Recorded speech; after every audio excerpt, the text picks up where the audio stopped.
Hello guys, आज हम मध्यकालीन इतिहास में पढ़ेंगे उत्तर मुगल काल, जिसका टाइम पीरियड है 1707 ईस्वी से लेकर 1857 ईस्वी तक। आइए स्टार्ट करते हैं, लेट्स लर्न। देखिए, हम लोगों ने इसको मुगल काल में बाबर से लेकर औरंगजेब तक पहले पढ़ा, जो कि पूर्ववर्ती मुगल काल में आता है, और बाद के मुगल काल को जो पढ़ेंगे वो आता है उत्तर मुगल काल में। ठीक है, तो पहले वाले मुगल काल में जो बाबर से लेकर औरंगजेब तक चला था, उसमें जो है मुगल वंश अपने चरमोत्कर्ष पर था। उसके बाद फिर उत्तर मुगल काल में देखेंगे मुगल वंश का धीरे धीरे पतन होता गया। आइए यहाँ से स्टार्ट करते हैं।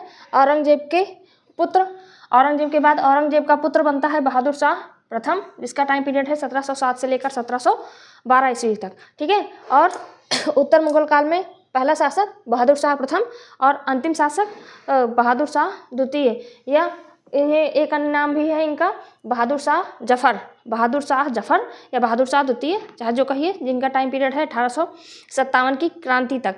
फिर उसके बाद फिर क्या हुआ, मुगल वंश समाप्त हो गया, क्योंकि इन्होंने क्रांतिकारियों के साथ अंग्रेज़ों का मुकाबला किया, जिसमें अंग्रेज इन्हें बंदी बना लिए और म्यांमार की रंगून जेल में भेज दिया जाता है इन्हें। उसी के बाद मुगल वंश समाप्त हो जाता है। आइए स्टार्ट करते हैं, let's learn important points. Bahadur Shah प्रथम 1707 से लेकर 1712 ईस्वी में, इनका मूल नाम था मुअज्जम। उत्तराधिकार का युद्ध लड़ने के बाद ये अपने भाइयों से युद्ध किए, और उसमें जब ये राजा बनते हैं तो इन्होंने उपाधि धारण की बहादुर शाह प्रथम की। ठीक है, उसके बाद फिर बहादुर शाह प्रथम जो है राजकीय कार्यों में लापरवाह होने के कारण लोग इन्हें शाह ए बेखबर कहने लगे, या कह सकते हैं कि शाह ए बेखबर किसे कहा गया, तो बहादुर शाह प्रथम को। और जो बहादुर शाह प्रथम थे, इनके शासनकाल में ये सहिष्णु स्वभाव के थे, जबकि इनके पिता औरंगजेब असहिष्णु स्वभाव के थे। इसका क्या मतलब है, औरंगजेब एकदम कट्टर मुस्लिम पंथ पे चल रहे थे, जबकि ये सभी हिंदुओं के साथ भी अच्छा व्यवहार करने लगे। ठीक है, तो इसलिए ये सहिष्णु धर्म को सहिष्णु रास्ते पर चलने लगे, और इन्हें एक उपाधि, ये मतलब राजकीय कार्यों में इतना रुचि नहीं लिए, लापरवाह होने लगे राजकीय कार्यों में, इसलिए इन्हें शाह ए बेखबर की उपाधि दी गई बहादुर शाह प्रथम को। उसके बाद बहादुर शाह प्रथम के बाद इनका पुत्र जहांदर शाह अगला शासक बनता है। बहादुर शाह के बाद जो इनके पुत्र थे, उसमें भी उत्तराधिकार का युद्ध चला, उसमें जो है उत्तराधिकार का युद्ध चला, जिसमें से सबसे कमज़ोर पुत्र इनका था जहादर शाह। लेकिन जो जहादर शाह था वो इसलिए शासक बनता है क्योंकि यहाँ पे एक शक्तिशाली सामंत था, जुल्फ़िकार खां ने जहादर शाह का सहयोग किया, जिसके कारण अगला शासक जहादर शाह बनता है। लेकिन जो जहादर शाह है वो कमज़ोर शासक था, और जहादर शाह का टाइम पीरियड है 1712 से 1713 ईस्वी, सिर्फ 1 साल तक ही यह शासक बनता है। जो जुल्फ़िकार था वो वास्तविक सत्ता उसके हाथ में रहती है, और जहादर शाह केवल शासक ही रहता है। इसीलिए इसे जो है जहादर शाह को लंपट मूर्ख कहा गया। लंपट मूर्ख की संज्ञा किस मुगल शासक को दी जाती है, तो जहादर शाह को। उसके बाद जहादर शाह के बाद अगला शासक फर्रुखसियर फर्रुखसियर का टाइम पीरियड है 1713 से लेकर 1719 ईस्वी तक। जो फर्रुखसियर है, अवध क्षेत्र के 2 मुस्लिम भाई थे, हुसैन अली खां और अब्दुल्ला खां के सहयोग से सत्ता प्राप्त करता है फर्रुखसियर, और फर्रुखसियर को घृणित कायर के नाम से भी जाना जाता है। जो अवध क्षेत्र के 2 मुस्लिम भाई रहते हैं, हुसैन अली खां और अब्दुल्ला खां, इन्हें किंग मेकर के नाम से भी जाना गया, क्योंकि ये इन्होंने कई शासकों को बनाया। ठीक है, देखते हैं, बड़ा रोचक है कैसे। देखिए, फर्रुखसियर को बनाया, फिर आगे चलकर जब फर्रुखसियर को ऐसा लगता है कि ये दोनों भाई वास्तविक सत्ता ये दोनों भाई चला रहे हैं, तो फर्रुखसियर इनको मारने का प्लान बनाता है। लेकिन इससे पहले ही फर्रुखसियर कुछ करे, इन्होंने फर्रुखसियर को सामने से हटा दिया, मतलब इनकी हत्या करवा दी। ये दोनों भाइयों ने फर्रुखसियर की हत्या करवा दी। देख लेते हैं थोड़ा सा। फर्रुखसियर के समय सिखों के नेता बंदा बहादुर को पकड़कर 1716 में हत्या कर दिया गया। फर्रुखसियर असाध्य रोग से पीड़ित होने पर अंग्रेजी सर्जन विलियम हैमिल्टन द्वारा उपचार किया गया। फर्रुखसियर असाध्य रोग से पीड़ित था, जिसमें एक अंग्रेजी सर्जन था विलियम हैमिल्टन। इसने जो है फर्रुखसियर का उपचार किया, जिससे फर्रुखसियर स्वस्थ हो गया। उसके बाद फिर फर्रुखसियर ने 1717 में ब्रिटिश ईस्ट इंडिया कंपनी को बहुत सारी व्यापारिक रियायतें प्रदान की। 1717 में अंग्रेजों को फर्रुखसियर ने शाही फरमान दिया था।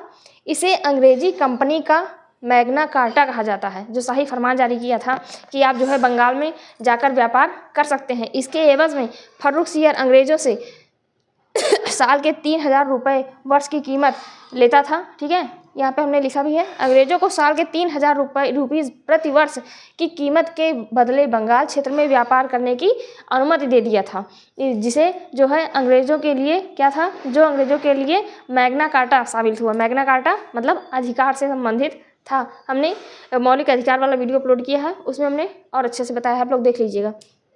ठीक है, आगे देख लेते हैं। ये फर्रुखसियर के टाइम पीरियड में ही होता है। उसके बाद अगला 2 शासक रफ़ी-उद-दरजात बनाता है। रफ़ी-उद-दरजात वही बनाते हैं, ये जो अवध के क्षेत्र के 2 मुस्लिम भाई होते हैं, हुसैन अली खां और अब्दुल्ला खां, यही फिर मुगल वंश के अगले शासक बनाते हैं रफ़ी-उद-दरजात को, जिनकी बीमारी के चलते मृत्यु हो जाती है। फिर इसके भाई को बनाते हैं रफ़ी-उद-दौला को, जिसकी बीमारी के चलते इसकी भी मृत्यु हो जाती है। फिर आगे यही दोनों भाई मिलकर बनाते हैं मोहम्मद शाह को अगला शासक। लेकिन मोहम्मद शाह क्या करते हैं, जब मोहम्मद शाह जो है चालाकी से इसको मरवा देते हैं, दोनों भाइयों को हत्या करवा देते हैं, दोनों भाइयों की हत्या करवा देते हैं।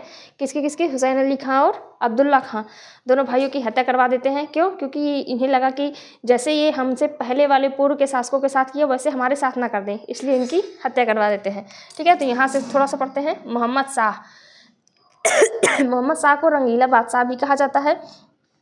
मोहम्मद शाह ने जजिया कर को अंतिम रूप से समाप्त किया था। देखिए एग्जाम में आया कि जजिया कर को किसने समाप्त किया था, तो अकबर ने समाप्त किया था। आप लोग नीचे कमेंट बॉक्स में कमेंट करके बताएंगे कि अकबर ने जजिया कर को कब समाप्त किया था।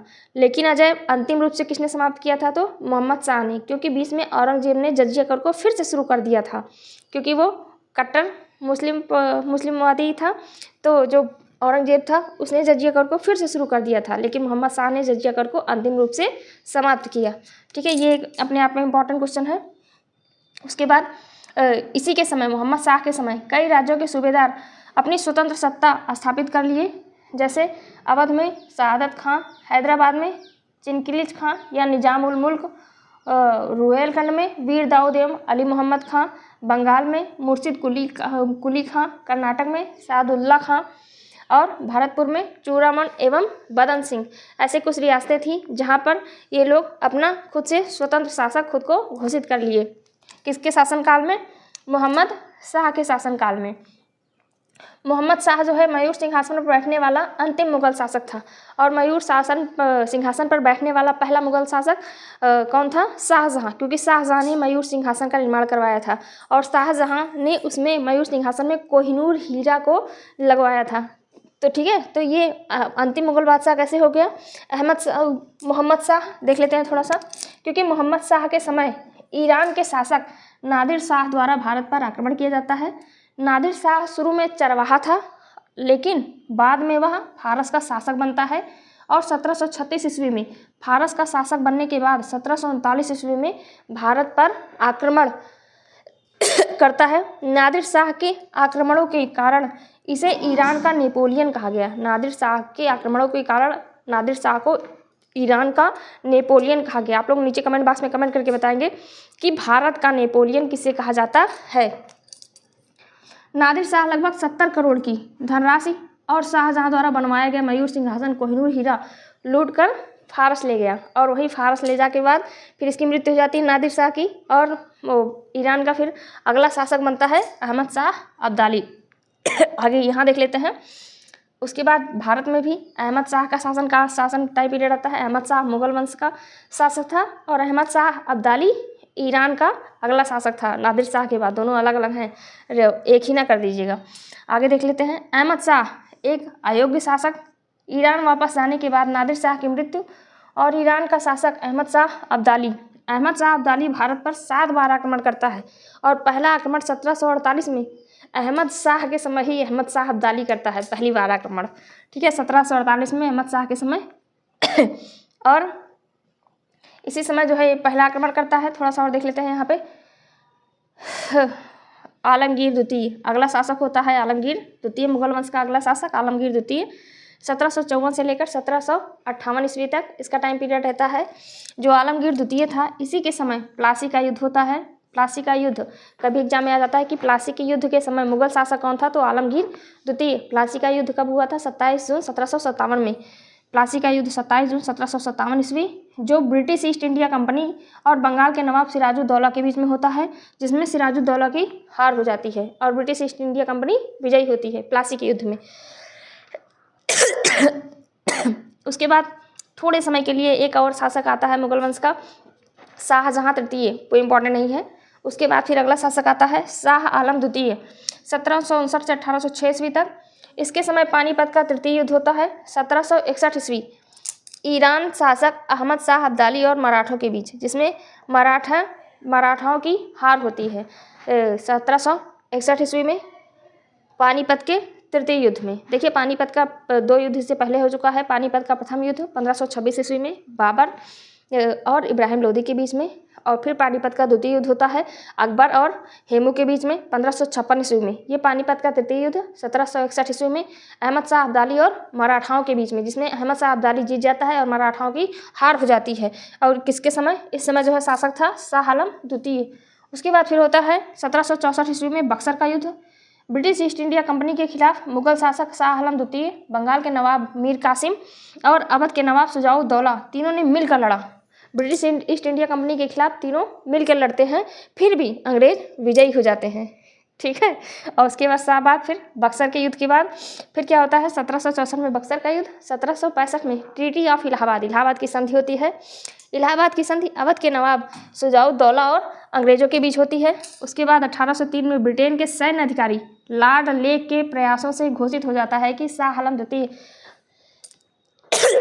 अंग्रेजों के संरक्षण में है। उसके बाद फिर शाह आलम द्वितीय के बाद उनका पुत्र अकबर द्वितीय शासक बनता है, जो कि अंग्रेजों के संरक्षण में ही मुगल वंश का अगला शासक बनता है। तो बेचारा कितना पावरफुल होगा, आप लोग ही बताइए। उसके बाद फिर जब अकबर द्वितीय शासक बनता है तो वो राजा राम मोहन राय इनको बुलाता है और उनको जो है ब्रिटेन भेजता है, और उनको जो है ब्रिटेन एक संदेश लेकर भेजता है कि आप जाइए और ब्रिटेन की महारानी से बताइए कि भारत में मुगलों की स्थिति सही नहीं है, ठीक है। तो वो जाते भी हैं। तो यहीं पे जो है राजा राम मोहन को राजा की उपाधि किसने दिया था, अकबर द्वितीय ने। ये बहुत इंपॉर्टेंट पॉइंट है, राजा राम मोहन को राजा की उपाधि किसने दिया था, अकबर द्वितीय ने। अकबर द्वितीय ने राजा राम मोहन को राजा की उपाधि दी थी। आगे देख लेते हैं। फिर अंतिम शासक होता है बहादुर शाह जफर, 1837 से 1857 ईस्वी तक। बहादुर शाह जफर, बहादुर शाह द्वितीय भी कहते हैं इसको। इसने क्या किया, 1857 में क्रांतिकारियों के कहने पर क्रांति का नेतृत्व किया और अंग्रेजों द्वारा पकड़े जाने पर इन्हें रंगून म्यांमार की जेल में भेज दिया जाता है। वहीं 1862 ईस्वी में इनकी मृत्यु हो जाती है। मतलब कुल मिला के 1857 तक मुगल वंश चलता है। उसके बाद पूरी तरह से मुगल वंश समाप्त हो जाता है, ठीक है। आगे देख लेते हैं जो मुगल प्रशासन, थोड़ा सा मुगल प्रशासन देख लेते हैं। मुगल प्रशासन के विषय में, मुगल प्रशासन केंद्रीय प्रशासनिक विभाजन किया गया था मुगल प्रशासन में। सबसे उच्च स्तर पर साम्राज्य, समझ लीजिए जैसे केंद्रीय लेवल पर साम्राज्य, उसके बाद सूबा जैसे प्रांतीय लेवल पर, समझ लीजिए स्टेट लेवल पर, प्रांतीय लेवल पर। फिर सरकार जिला स्तर पर, परगना समझ लीजिए शहरी स्तर पर, फिर गांव ग्रामीण स्तर पर। उसके बाद जो है थोड़ा सा केंद्रीय प्रशासन, इसमें सर्वप्रथम व्यक्ति सम्राट होता है। सम्राट के पदाधिकारी जैसे वजीर उस समय चलता था मुगल वंश में, तो वजीर को प्रधानमंत्री, ठीक है। शाही दीवान मतलब वित्त मंत्री, और मीर बख्शी सैन्य विभाग का अध्यक्ष, जैसे कहते हैं मीर बख्शी, तो सैन्य विभाग का अध्यक्ष। और मुहतसिब किसे कहा जाता है, धार्मिक अधिकारी। एग्जाम में एक बार आया भी है कि मुहतसिब का क्या मतलब होता है, धार्मिक अधिकारी। थोड़ा सा यहाँ देख लेते हैं। मुगल काल में अनुवादित ग्रंथ, महाभारत का फारसी अनुवाद रज़्मनामा बदायूनी एवं टर्क खां के सहयोग से रामायण का फारसी अनुवाद बदायूनी ने किया था। अथर्ववेद का फारसी अनुवाद हाजी इब्राहिम सरहिंदी ने किया था। राज तरिंगड़ी का फारसी अनुवाद मौलाना सीरी ने किया था। गणित की पुस्तक लीलावती का फारसी में अनुवाद फैजी ने किया था। और पंचतंत्र का फारसी अनुवाद अनवर ए सुहाइली ये अबुल फजल ने किया था। आप लोग नीचे कमेंट बॉक्स में कमेंट करके बताएंगे कि पंचतंत्र किसकी रचना है? ठीक है, पंचतंत्र किसकी रचना है? एक बार इंपॉर्टेंट पॉइंट और देख लेते हैं यहाँ से थोड़ा सा। बहादुर शाह प्रथम, इन्हें शाह ए बेखबर कहा जाता है। शाह ए बेखबर किसे कहा जाता है? बहादुर शाह प्रथम को। जहांदर शाह, लंपट मूर्ख, लंपट मूर्ख के नाम से किस शासक को जाना जाता है? जहांदर शाह को। घृणित कायर, घृणित कायर के नाम से किस शासक को जाना जाता है? फर्रुख सियर को। घृणित कायर, फर्रुख सियर। रंगीला बादशाह के नाम से किसे जाना जाता है?